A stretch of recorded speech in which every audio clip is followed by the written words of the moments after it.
Gulf countries are not just about Tel Kakua, not just about deserts, not just about sheikhs who snatch your passport and convert you into bonded labor and don't let you leave. This is what was shown to you in Bollywood movies. The reality is totally different. Visiting a Gulf country could be daunting for those who are traveling to Gulf nation for the first time. Most people imagine Oman as just endless desert. Some think all Gulf nations are alike, glass towers, shopping malls, and nothing more to do.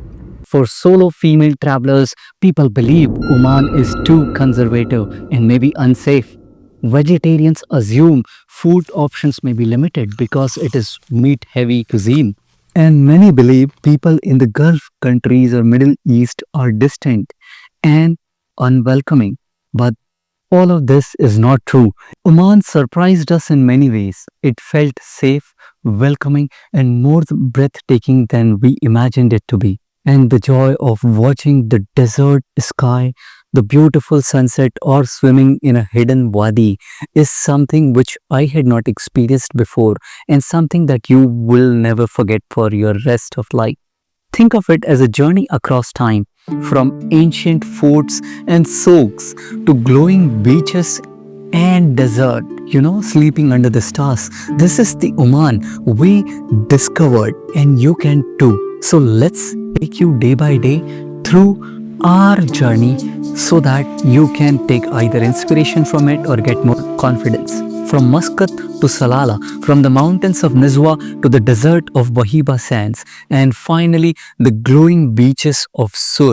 Day 1, we arrived in Muscat and settled in. The city felt calm, clean, and instantly welcoming.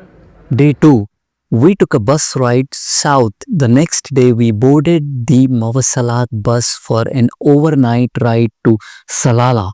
It is long, but it is comfortable and a true Omani experience. Salalah was the most interesting part of this journey, and we wanted to explore it first, then come back and explore Muscat in the end because we will be flying out from here only. Day 3 to 5 was spent in Salalah. Salalah was nothing like we imagined. Lush waterfalls, green mountain, endless beaches, and we picked up self-drive car to explore this city. The beaches here are so pristine and blue.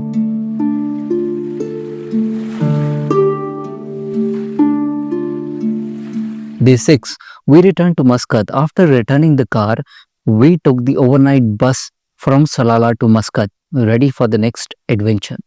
Now, since we did not want to drive the car all the way from Salalah to Muscat, we chose to give the rental car back in Salalah itself, take an overnight bus to Muscat, and then rent the car again in Muscat.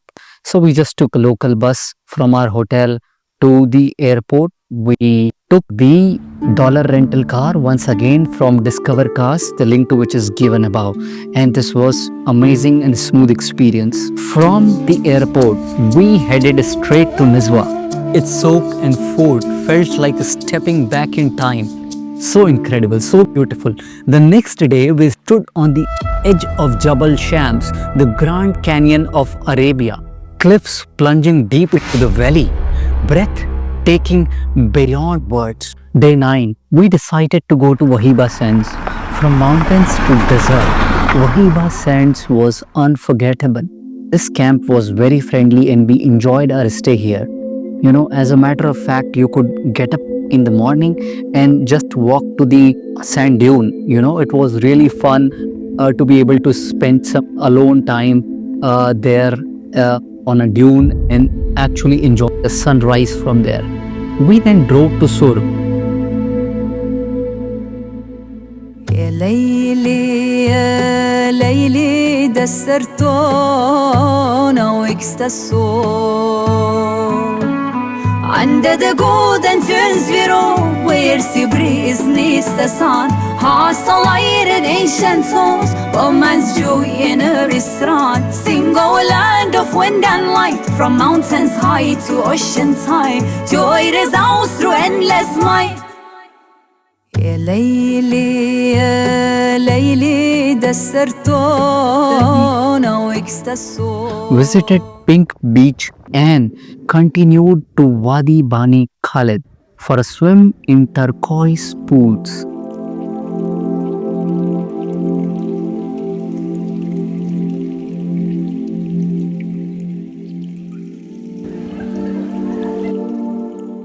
At night, TV Beach surprised us with something magical. Waves glowing in the dark with bioluminescence.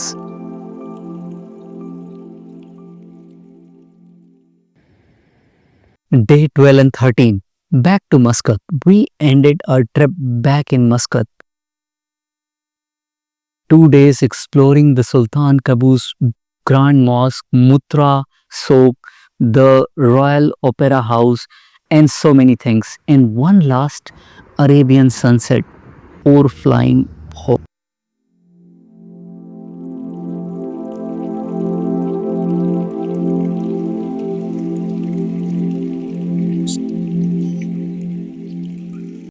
And the fun did not end there. Even at the airport, when we went inside the airport lounge, it was one of the most luxurious lounge with the longest buffet spread we have come across. And there were some portions of the lounge which were very unique. For example, children's room, family room, and the area where you could play some indoor games.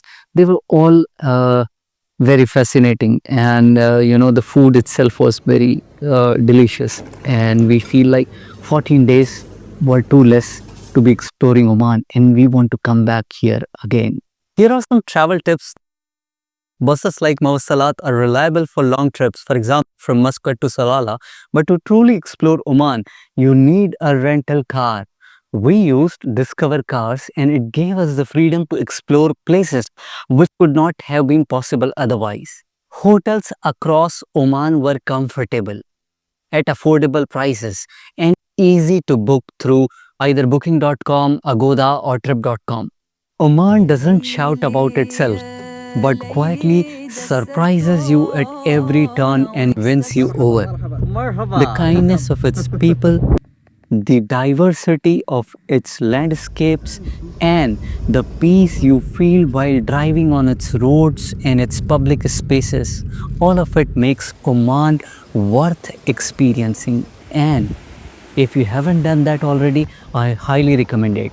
And if you follow this route from mountains to desert to glowing seas, I promise Oman will stay with you forever and would become an experience of a lifetime. If this itinerary helped you, hit like, share it with a friend or family member with whom you would like to plan Omani adventure, and subscribe for more travel detours. The full day-by-day plan with hotels and rental links is in the description below, so you can plan your own Omani adventure without having to do all this research all over again. Thank you for watching this video. Bye-bye for now.